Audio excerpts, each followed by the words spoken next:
lighten the candle of hope. Remember, unite, renew. Lighten the candle of hope. Remember, unite, renew. It's a moment when we become speechless, not lacking the freedom to speak, as we remember the darkest times our nation went through. Oh, people being hunted down day and night for the way, for some of them still are today. Genocide against Tutsi can't be forgotten. As we live, we remember.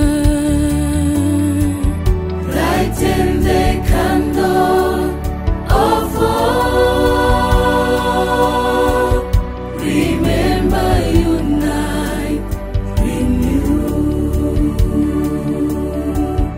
Lighten the candle of hope.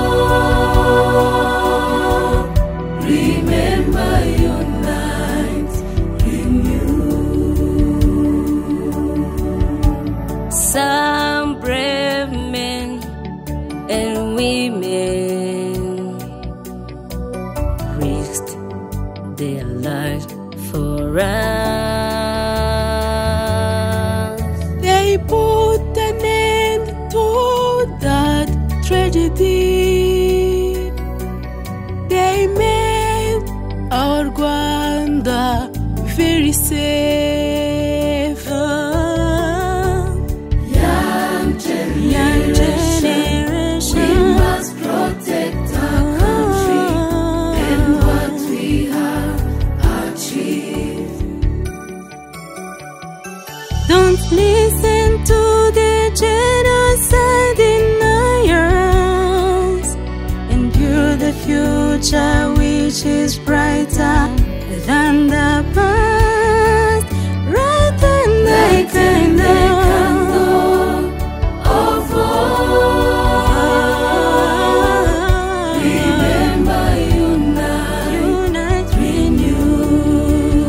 Right than the Lighten the candle of hope.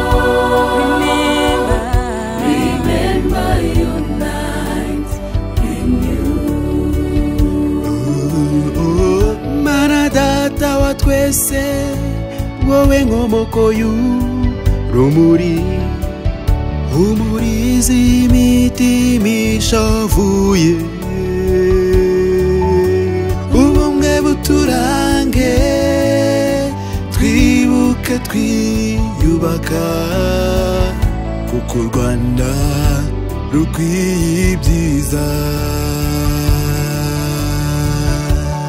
Rwanda rukwiye ibyiza. Rwanda rukwiye ibyiza.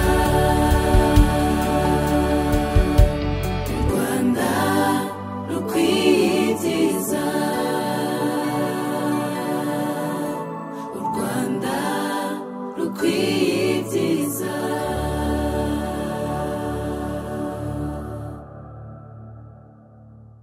Rwanda rukwiye ibyiza. Rwanda